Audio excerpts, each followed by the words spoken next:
So, hello everyone, welcome to Mathshala. This is Real Analysis lecture number 16. We were discussing certain facts, certain observations about series. So, हम लोग limit form of comparison test पे बात कर रहे थे. बहुत सारे एप्लीकेशंस देखे हमने. जब limit form of comparison test की बात होती है तो हम लोग कहते हैं कि limit of an upon bn, if it is some non-zero and finite number l, then an and series bn behave alike. मतलब वो दोनों एक ही जैसा बिहेव करती हैं, है ना. लेकिन अगर मैं आपसे पूछूं कि अगर ये नंबर जीरो हो जाए तो, ये नंबर जीरो हो जाए तो देखिए आपको क्या करना था. हमेशा याद, अगर ये अप्रोच नहीं लेके आएंगे तो सीएसआई और नेट में आपको एग्जैक्टली कोई क्वेश्चन कॉपी से मिले, नोट से मिले, बुकलेट से मिले, वो बड़ा मुश्किल है ना. आपको ये सब चीजें डेवलप करनी पड़ेंगी. इसको आप क्या लिख सकते हैं, क्या लिख सकते हैं? कैन यू राइट डेफिनेशन क्या है? अगर सम सीक्वेंस कन्वर्जेस टू जीरो, इसका definition this must minus 0 less than epsilon. whenever, कम से कम इतना तो करना चाहिए था, है ना. अदरवाइज मेरे पढ़ाने का फिर क्या मतलब है ना. whenever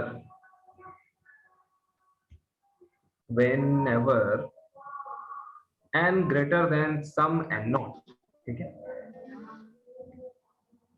it implies an upon bn less than epsilon whenever n is greater than n naught. ठीक है. थोड़ी देर के लिए अगर आप फॉर टाइम बीइंग लेट, अच्छा मैं तिरछा लिख रहा हूँ, सीधा होना चाहिए, ठीक है. यहाँ पे हमने अज्यूम कर लिया let epsilon be as 1 for better computation, और कोई बात नहीं है. सो an क्या आ गया, an mod an is less equal mod bn. ठीक है भाई, ये आ गया. तो अब क्या आप यहां से कह सकते हैं कि if summation bn is convergent, then summation an will also be convergent. Is it fine? Yes or no? Is this Yes, sir. Yes, sir. Okay. तो इसका मतलब अगर आप रिजल्ट लिखना चाह रहे हैं तो एज अ रिजल्ट क्या आएगा. अच्छा नेक्स्ट स्लाइड में लिख देता हूँ, ठीक है. एज अ रिजल्ट क्या मिलेगा आपको, वो देख लीजिए. इफ मेन यहाँ पे की पॉइंट क्या था, हमेशा किसी भी प्रूफ में, किसी भी टेक्निक में की पॉइंट जो है वो ये है कि an को आपने bn से छोटा दिखा दिया. ठीक है, यही है आपका की पॉइंट. क्योंकि यहां से फिर आप ये जो है, ये निष्कर्ष निकालना कोई बड़ा काम नहीं था. ये वाली चीज जो है बड़ी बात नहीं थी. मेन चीज थी ये एस्टैब्लिश करना, वो भी एक लाइन में हो जाता था. So if limit of an upon bn is 0 and summation bn is convergent, ठीक है, is convergent, then summation an will also be convergent.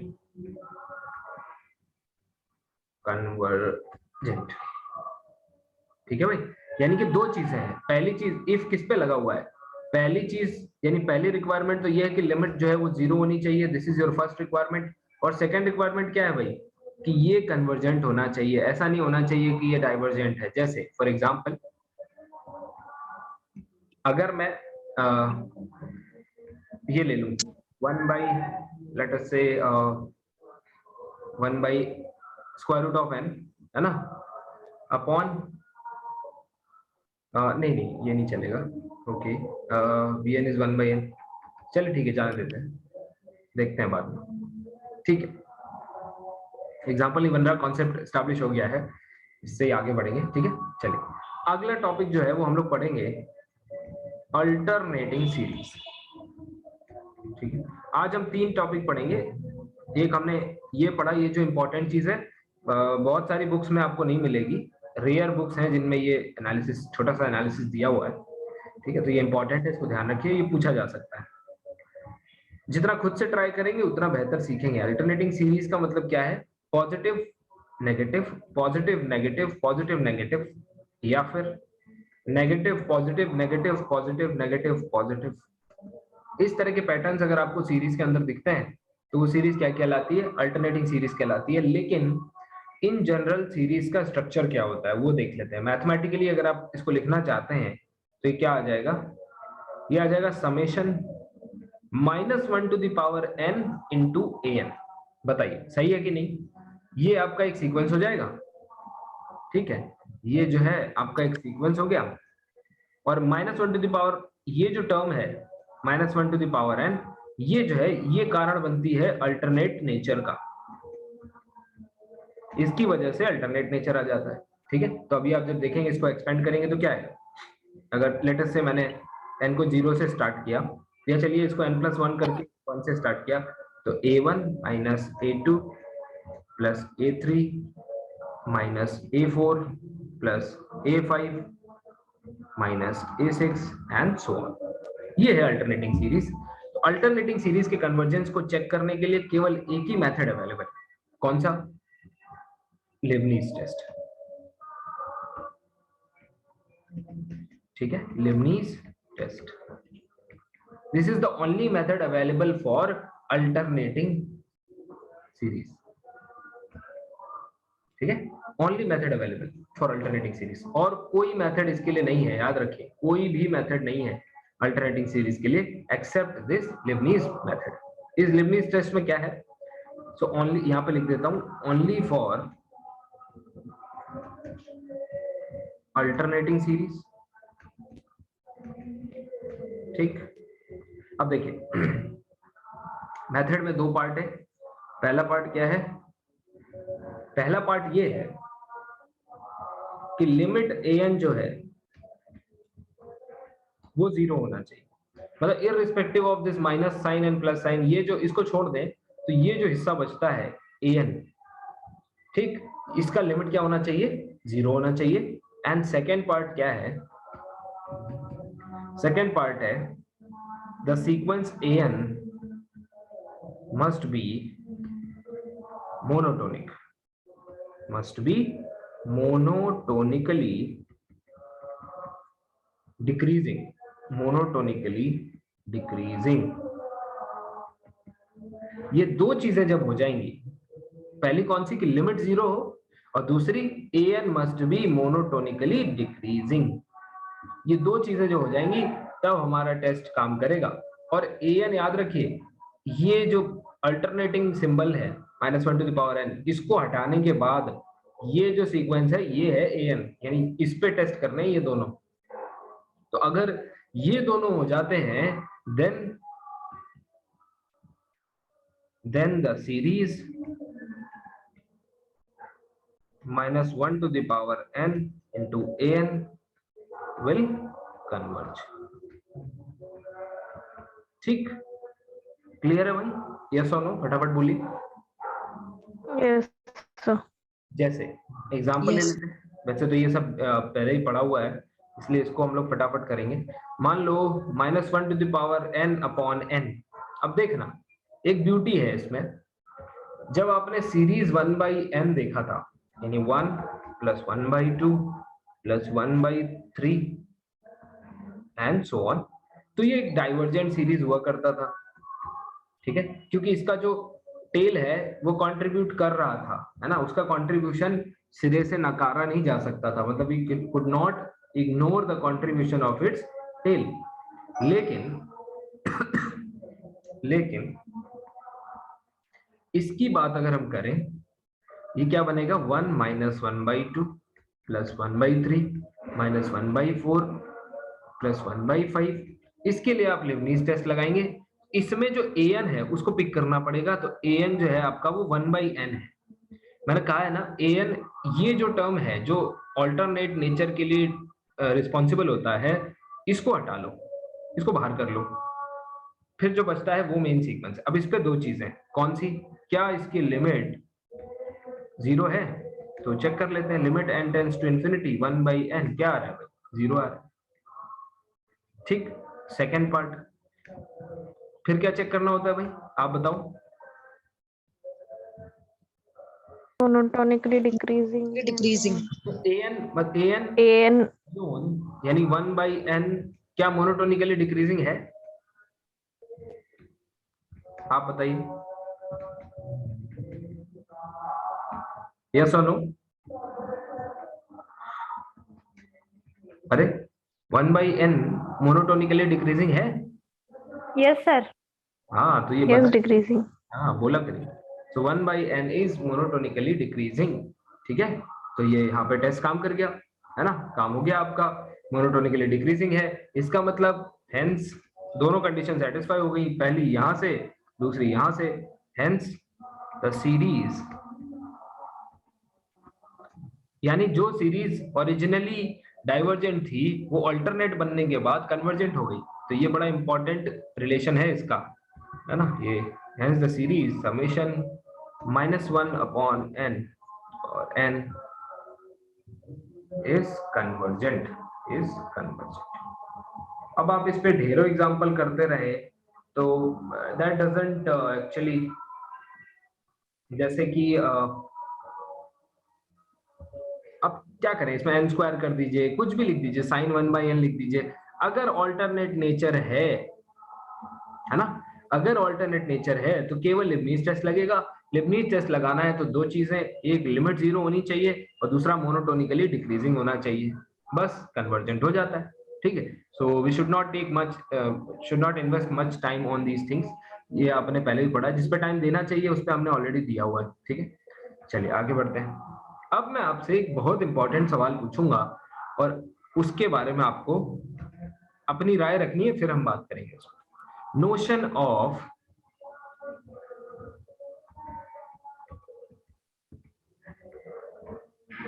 Absolute convergence and conditional convergence. तो पहले तो मैं आपसे बात करूंगा कि आप इसके बारे में क्या सोचते हैं, फिर मैं आपको एक बहुत जबरदस्त चीज इसके बारे में सिखाऊंगा। आपने बचपन से जो पढ़ा है एब्सोल्यूट कन्वर्जेंस और कंडीशनल कन्वर्जेंस, तो सबसे पहले एक छोटा सा सर्वे, कितने लोगों ने इसका आज तक नाम ही नहीं सुना है? प्लीज, इज देयर एनीवन जिसने इसका नाम ही नहीं सुना था? ये क्या है सीरीज के टॉपिक में?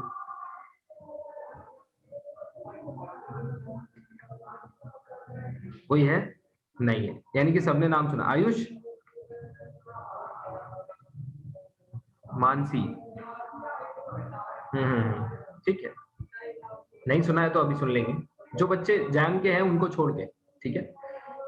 बहुत जबरदस्त चीज सिखाने वाला हूँ, इसलिए मैं आपको ये पूछ रहा हूँ। इसका मतलब सब लोग फेमिलियर हैं, तो इसको सिखाने में ज्यादा मजा आएगा। आप मुझे बताइए, अगर आप फेमिलियर हैं तो आपका व्यू क्या है, क्या होता है एब्सोल्यूट कन्वर्जेंस, क्या होता है कंडीशनल कन्वर्जेंस, और क्यों हमें इसकी जरूरत है? जैसे जब कंटिन्यूटी है तो हम यूनिफॉर्म कंटिन्यूटी क्यों देखते हैं? क्या स्पेशल है यूनिफॉर्म कंटिन्यूटी में, और क्यों ये सब चीजों की जरूरत पड़ती है? वैसे ही जब कन्वर्जेंस है तो एब्सोल्यूट कन्वर्जेंस, कंडीशनल कन्वर्जेंस, इनकी अलग अलग क्लासिफिकेशन की जरूरत क्या है और इसका इंपॉर्टेंस क्या है? यस बताइए, ओवर टू यू, जो आपके समझ में आ रहा है।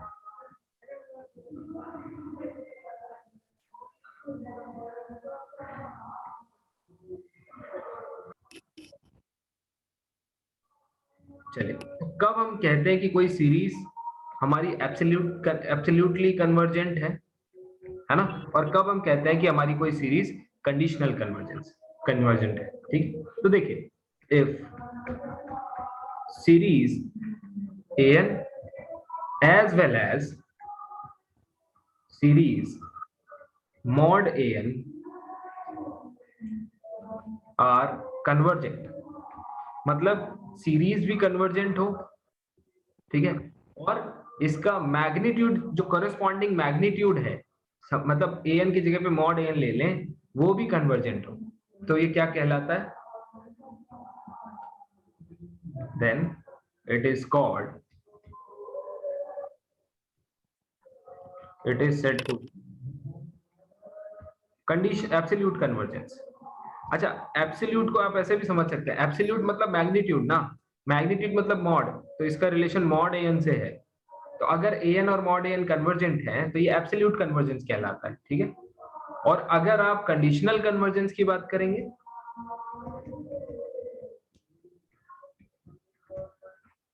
तो देखिए, बहुत सारे लोग आपको ये डेफिनेशन बताएंगे कि समेशन, कंडीशनल कन्वर्जेंस का मतलब है कि समेशन an तो कन्वर्जेंट हो, summation an is convergent but summation a mod an is not convergent, यही बताते हैं ना।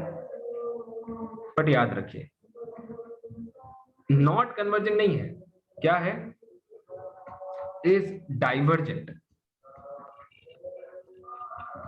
ठीक, यानी कि an हमारा क्या होना चाहिए, ओरिजिनल सीरीज कन्वर्जेंट हो लेकिन मॉड लगा देने पर डाइवर्जेंट हो जाए, ऐसे कन्वर्जेंस को कंडीशनल यानी कि शर्तों पे किया हुआ कन्वर्जेंस कहते हैं। शर्तों पे मतलब मैग्नीट्यूड लगाओगे तो कन्वर्ज नहीं करूंगा, अगर मैग्नीट्यूड हटा दोगे तो कन्वर्ज कर जाऊंगा। लेकिन एब्सोल्यूट कन्वर्जेंस मतलब whatever you are saying is absolutely true, समझ रहे हैं, मतलब मैग्नीट्यूड के साथ भी कन्वर्ज करूंगा और मेन सीरीज जो है वो तो कन्वर्जेंट है ही। उम्मीद करता हूं कि डिफरेंस समझ में आया होगा। ठीक, इसमें क्या है, इसमें समेशन an और समेशन मॉड an दोनों कन्वर्जेंट है, और इसमें क्या है, समेशन an तो कन्वर्जेंट है बट समेशन मॉड an जो है वो है हमारा डाइवर्जेंट। ठीक है, ये चीज बताइए, क्लियर है? पहले तो यहाँ तक बताइए। सर ये Yes, sir. दोनों जो टॉपिक हम लोग पढ़ रहे हैं सर, ये तो सिर्फ हम अल्टरनेट सीरीज के लिए ही होगा सर? नहीं नहीं नहीं, पीछे वाले जो सीरीज पढ़े हैं नहीं नहीं, इसका अल्टरनेट सीरीज से कोई मतलब नहीं, ये एक जनरल टॉपिक है, ये सबसे आखिरी का टॉपिक है, सबसे आखिरी टॉपिक है ये, और ये जनरल टॉपिक है ना, इसका इससे सीरीज से मतलब नहीं है। चलिए अब देखिए, जैसे पिछले वाले उदाहरण में देखेंगे summation -1 to the power n बटा n जो आप लिखे हैं सर, उससे आप इसको कनेक्ट जरूर कर सकते हैं, लेकिन आपको बहुत सारे एग्जांपल sin 1/n भी तो मिल जाएंगे, जिन पे मॉड लगाओगे तो ये 1/n बन जाएगा, समझ पा रहे हैं? Yes sir, yes sir. ऐसा भी इस ये this is a general phenomena. Main इसका डेफिनेशन नहीं है, ब्यूटी है इसके सिग्निफिकेंस पे। ठीक है, यहाँ पे कुछ ऐसे बच्चे भी हैं जो ऑलरेडी बहुत कुछ पढ़ चुके हैं, मतलब उनके हिसाब से वो पूरा का पूरा पढ़ चुके हैं, पर ये बेसिक आइडिया भी आपको नहीं होगा शायद। ये जो मैं अभी बताने जा रहा हूँ ये बहुत इंपॉर्टेंट है, इसको ध्यान से सुनिए। इसका सिग्निफिकेंस क्या है, जैसे बहुत लोग कहते हैं कंटिन्यूटी फिर यूनिफॉर्म कंटिन्यूटी, बहुत सारे लोग कंटिन्यूटी और यूनिफॉर्म कंटिन्यूटी में डिफरेंस तो बता देते हैं लेकिन सिग्निफिकेंस नहीं बता पाते कि क्यों हमें कंटिन्यूटी से यूनिफॉर्म कंटिन्यूटी पे आना चाहिए, क्यों हमें यूनिफॉर्म कंटिन्यूटी को चेक कर लेना चाहिए। मैं आपको सिखाऊंगा, ठीक है, गारंटीड ये सारी चीजें क्लियर होंगी। अब देखिए बहुत दिन से गारंटी नहीं दिया ना आपको, चलो ये भी गारंटी देता हूँ, ठीक है। चलो एब्सोल्यूट और कंडीशनल। अब देखिए जैसे एग्जांपल अगर हम लोग करें तो एब्सोल्यूट कन्वर्जेंस के अगर आप एग्जांपल लें तो देखेंगे कि -1 to the power n square, ये सीरीज बताइए एब्सोल्यूट कन्वर्जेंट है या नहीं है, आप चेक करेंगे ये सीरीज है सर। है सर, समेशन प्लस भी हो जाएगा sir, sin n upon n cube, ठीक है। यस सर, ये भी कन्वर्जेंट है, एब्सोल्युटली तो मैं ये एग्जांपल कन्वर्जेंट रहेगा सर।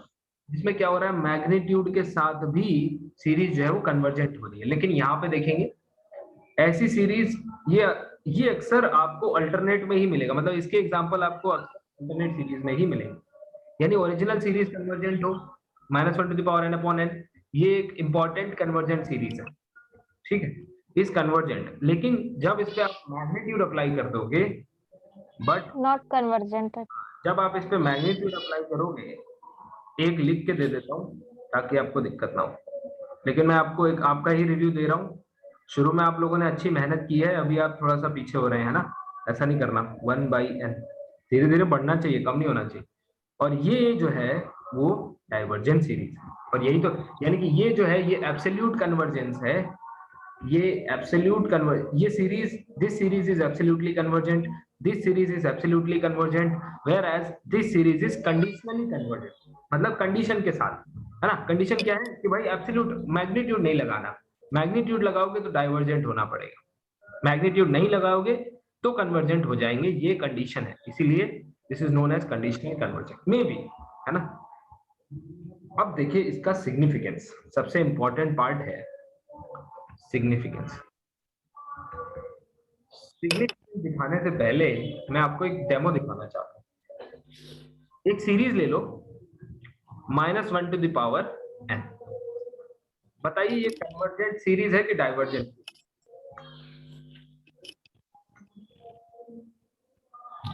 सर ऑसिलेटरी है ना सर ये तो? ये कन्वर्जेंट सीरीज है। सर ये कन्वर्जेंट होगा सर, कन्वर्जेंट होगा सर ये। अरे गुड्डू कुमार जी गलती कर दी है भाई, सर ऑसिलेटरी है सर। ऑसिलेटरी है ये। Finite oscillatory. सीक्वेंस में ऑसिलेटरी है सर। ये देखिए ये सीरीज है, ये इसका सीक्वेंस है। मैंने कहा था एसओपीएस बना लीजिए, है ना। एसओपीएस में S1 क्या आएगा? -1। सर S1 -1, -1 S2 क्या S2 आएगा? 0 0, -1। S3 -1। तो ये सर ऑसिलेटरी है। अब मैं आपको एक जादू दिखाता हूँ, ठीक है। और जब तक मैथ्स का ब्यूटी नहीं देखोगे ना, तब तक आप बीएससी कर लो चाहे पीएचडी कर लो, कोई सेंस नहीं। I have seen. सर हमको लगा है कि प्लस माइनस हो गया, या तो 0 होगा नहीं तो -1 होगा, सम निकल जाएगा, इसीलिए सर बोलते देखिए अगर आपको याद हो, इसको फिर इंपॉर्टेंट का दर्जा दे दीजिए गुड्डू कुमार जी, इसको इंपॉर्टेंट लिख लीजिए। गलतियां जो होती है ना उनको सर। बड़े पेन से लिखना सर इसका चाहिए। क्या हम सम नहीं निकाल सकते हैं सर इसका? बिल्कुल नहीं, बिल्कुल नहीं। देखिए इसका सम नहीं निकाल सकते हैं, यही तो मैं कह रहा हूँ। अब देखिए, अब इसमें मैं मैजिक दिखाना चाहता हूँ। क्या मैं क्या, ये तो पहले का ही है। आप देखेंगे इसके टर्म्स हैं -1 +1 -1 +1 +1 एंड सो ऑन। ये है कि नहीं है? Yes sir. अगर मैं इसकी ग्रुपिंग कर दूं, तो मेरा क्वेश्चन है what if I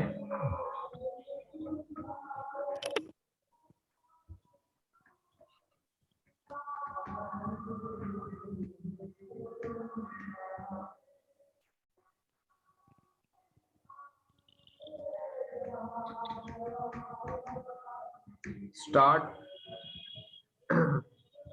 grouping the elements। देखना है ना। और शायद सीरीज में आपने ये टर्म जरूर पढ़ा होगा, अगर नहीं पढ़ा है तो किताबें फिर से छानो। ग्रुपिंग बहुत इंपॉर्टेंट फैक्टर है ये, इसीलिए ये स्लाइड को मैं इंपॉर्टेंट स्लाइड का दर्जा दे रहा हूँ, क्योंकि ग्रुपिंग जो है वो सीरीज के सम को बदल देता है। देखेंगे ये सीरीज एक ऑसिलेटरी सीरीज है, ठीक है। ये एक ऑसिलेटरी और of course non convergent series है, ठीक। Oscillatory but non convergent series है, ठीक है।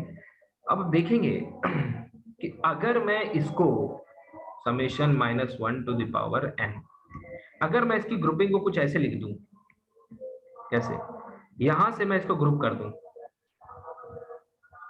ठीक, समझ रहे हो, यानी कि दो टर्म।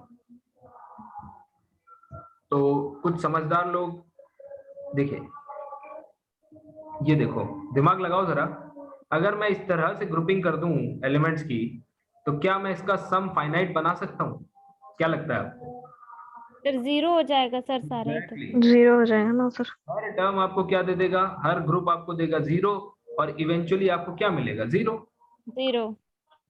तो एक यही कंफ्यूजन हो गया था सर, कि हमको लगा है कि इसका सम या तो 0 होगा नहीं तो मतलब कि -1, यही हमको लगा था सर। तो ये तो हुई ग्रुपिंग ऑफ ट्रू टर्म्स।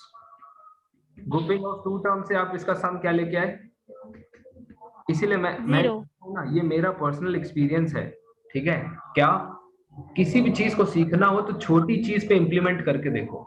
छोटी चीज जिससे आप फेमिलियर हैं, जिसको आप जानते हैं, उस पे इंप्लीमेंट। इंग्लिश सीखनी है ना, मैंने कहा था ना, इंग्लिश सीखनी है तो कोई भी इंग्लिश न्यूज़पेपर उठाइए, उसमें जो आपका फेवरेट है, जैसे पॉलिटिक्स आपका फेवरेट है, उसको पढ़िए, क्योंकि आपका इंटरेस्ट भी आएगा और आपको थोड़ा बहुत बेस नॉलेज भी होगा, तो आप जल्दी सीखेंगे। समझ रहे? तो ये चीजें हैं, जैसे आप -1 टू द पावर n पे अगर इंप्लीमेंट करेंगे ग्रुपिंग, तो आपको आसानी से सीखने को मिलेगा। अब देखिए, अगर मैं 3 टर्म्स का ठीक है, आप बताएंगे 3 टर्म्स की ग्रुपिंग पे क्या आएगा? 1 वेरी गुड। 1 1 1। ये है ग्रुपिंग, है ना। हर ग्रुप से आपको क्या मिलने वाला है? 1 1 1। इसका मतलब क्या हो गया? सीरीज डाइवर्ज कर गई। भाई आप समझ रहे हैं क्या कह रहा हूं मैं? हर ग्रुप यस सर। क्या मिलेगा, है ना। और फिर देखिए, sorry -1, I think her group से आपको -1 मिलेगा। Yes sir. -1 मिलेगा, -1 तो डाइवर्ज हो गया। अब अगर आप फिर से ग्रुपिंग ऑफ 4 टर्म्स करें तो क्या मिलेगा? सर फिर 0 मिलेगा। फिर से 0 हो जाएगा सर। है ना? फिर से क्या मिलेगा? 0 + 0 + 0 0। इसका मतलब आपको ऐसा नहीं लग रहा you are playing with this series, यानी कि you can play with this series with the help of this game grouping. और यही ग्रुपिंग sir. का कॉन्सेप्ट है ना? आप सीरीज में कोई भी अच्छी बुक उठाएंगे, है ना, कोई भी अच्छी बुक उठाएंगे तो उसमें आप पाएंगे कि ग्रुपिंग, नहीं तो गूगल कर लीजिएगा, अच्छा सोर्स फॉलो करिए, है ना, इंटरनेट पे भी, तो आपको अच्छी चीजें मिलेंगी। तो ग्रुपिंग क्या है आपको पता चल जाएगा। ग्रुपिंग से आप सम ऑल्टर कर सकते हैं। तो यहाँ पे मैं आपको एक रिमार्क दे दूं, और ये एक इंपॉर्टेंट रिमार्क है। क्या? Grouping can alter the nature कैसे? डाइवर्जेंट था, कन्वर्जेंट हो गया। एक ही सीरीज को आप ये सब कर पा रहे हैं ग्रुपिंग करके। Alter the nature as well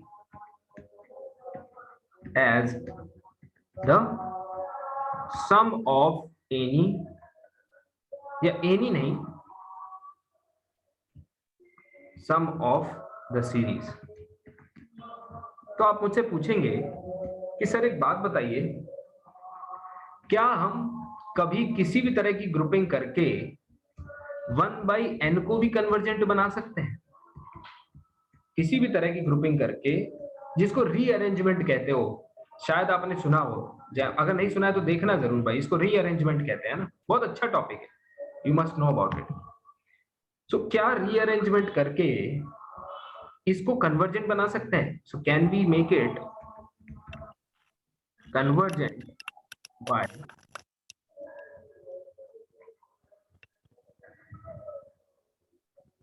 some sort of rearrangement or grouping, rearrangement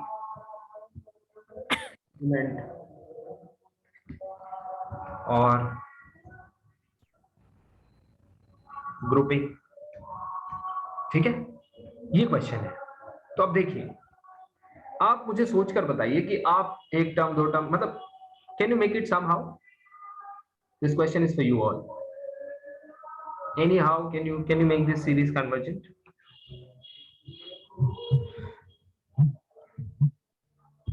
sir 1/2 को स्प्लिट करेंगे क्या सर? 1 - 1/2 okay, then 1/2। सर इसमें ऑड वाला टर्म और इवन वाला टर्म को सेपरेट करके कुछ कर सकते हैं सर। हाँ चलिए ठीक है, एक ये होमवर्क है, आप घर पे ट्राई कर लीजिएगा, but clearly it is like we can say that it is not possible in this series। आप कुछ भी करके ट्राई कर लीजिएगा, आप इसको कन्वर्जेंट नहीं बना सकते। सिमिलरली फॉर एग्जांपल देता हूं, सिमिलरली समेशन 1/n², कहते हैं ना नेचर चेंज कर सकते हैं। Now my question is, can you make it divergent? Can you make it divergent by rearrangement or grouping? ठीक है, answer is again not possible. आप कुछ भी कर लें, ठीक है, आप घर पे ट्राई करिएगा, जरूर ट्राई करिएगा अगर आप इसका ब्यूटी देखना चाह रहे हैं तो, ठीक है, but answer is not possible. आप कुछ भी करके नहीं कर पाएंगे। रीजन पता है क्या है, क्यों इतना कॉन्फिडेंट हूं मैं? रीजन है इनका एब्सोल्यूट नेचर। पकड़ में आया क्या कह रहा हूं? इस पे मॉड अप्लाई भी कर दोगे तो भी कोई फर्क पड़ने वाला है क्या यहाँ पे? No sir. इस पे मॉड अप्लाई करोगे कोई फर्क पड़ने वाला है क्या यहाँ पे? नहीं। लेकिन अगर इस पे मॉड अप्लाई कर दो तो फर्क पड़ेगा ना। इसका मतलब ये है कि अगर मॉड अप्लाई करने, अब यहां से कनेक्ट करो, क्योंकि यहाँ पूरा गेम जो है वो मॉड का ही है। ये देखो, ये जो नेचर है एब्सोल्यूट और कंडीशनल, ये इसी पे। तो अगर मॉड अप्लाई करने पर नेचर इधर उधर हो रहा है, इसका मतलब वो कन्वर्जेंस एब्सोल्यूट नहीं है। ठीक, यानी कि अब लिखेंगे, मोटिवेशन मिल गया है, ठीक है, तो ये यहाँ पे इंपॉर्टेंट ऑब्जर्वेशन लिखोगे, और ये वेरी इंपॉर्टेंट ऑब्जर्वेशन, ठीक है, this is very much important. क्या ऑब्जर्वेशन है? If the series is absolutely convergent, इसका मतलब क्या है कि इसका मॉड भी कन्वर्जेंट, देन यू, ये ऐसे लिखोगे, देन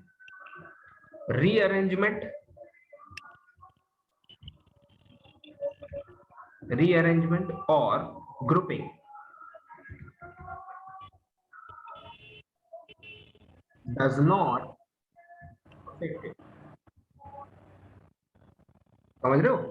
अगर एब्सोल्यूट कन्वर्जेंस है तो ये ग्रुपिंग जो है ये आपके नेचर को और आपके सम को चेंज नहीं कर पाएगी, जैसा इसने इसके साथ कर दिया। आपको टेंशन नहीं लेनी है कि अगर मैंने किसी सीरीज, सपोज समेशन an जो है वो एक इज एब्सोल्युटली कन्वर्जेंट, और आप मैथमेटिशियन थे, आपने इसका सम दे दिया 4/3, आपको टेंशन नहीं लेना है कि कल को इसमें ग्रुपिंग करके इसका सम कोई 5/6 भी दे सकता है, नहीं। क्यों? एब्सोल्यूट कन्वर्जेंस प्रूफ किया ना आपने, तो जो सम आपने एक बार निकाल दिया है उसको कोई चेंज नहीं कर पाए। तो अगर ऐसा नहीं कर पाता है उसी को तो एब्सोल्यूट कन्वर्जेंस कहते हैं, समझ रहे हैं? और अगर ऐसा हो जाता है वो कंडीशनल कन्वर्जेंस, ठीक। यानी कि ऑब्जर्वेशन नंबर 1 ये है। ऑब्जर्वेशन नंबर 2 क्या है? If your series is, and vice versa भी है कि अगर रीअरेंजमेंट का असर नहीं पड़ रहा है इसका मतलब एब्सोल्यूट कन्वर्जेंस है। So if series is conditional convergent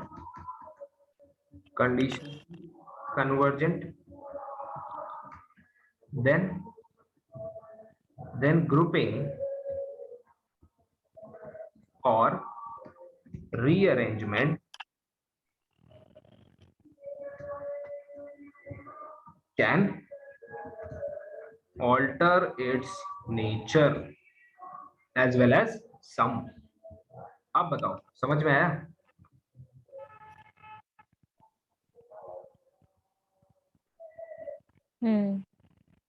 समझ रहे? इसलिए मैंने जोर दिया था, इसलिए मैंने 5 मिनट इंतजार किया था कि कोई मुझे इसके बारे में खुद से बताए, तब उसको समझ में आएगा कि अच्छा ये भी था। समझ रहे हैं? अब जब डेफिनेशन में ही गड़बड़ हो रही थी तो सिग्निफिकेंस तक तो जाने की दूर की बात थी, है ना? तो ये है इसका सिग्निफिकेंस, बहुत इंपॉर्टेंट टॉपिक था ये, है ना? Here I complete this topic of series, है ना? आप और एक्सप्लोर करें, सीखें, अपने डाउट्स पूछें और चीजों को सॉल्व करें, क्वेश्चंस लगाएं, जितने रिजल्ट्स आप कलेक्ट कर सकते हैं A4 शीट पे सीरीज के टॉपिक पे कलेक्ट करें, है ना? ये आपका ड्यूटी है, मुझसे डिस्कस करें उसको, जितना ज्यादा और सीख सकते हैं। कुछ छूटेगा तो मैं फिर से कराता चलूंगा उसको बीच बीच में, है ना? अब हम लोग आगे बढ़ते हैं और देखते हैं कि अगला टॉपिक क्या है। तो अगला टॉपिक है हमारा, बहुत जबरदस्त टॉपिक है, बहुत इंपॉर्टेंट टॉपिक है, और इसका नाम है लिमिट। ठीक है, कॉन्सेप्ट ऑफ लिमिट, इसको हम लोग सीखेंगे। फिलहाल मैं यहाँ तक का वीडियो क्लोज कर देता हूँ, फिर मैं आपको इसको डिफरेंट वीडियो में दे दूंगा। ठीक है, सो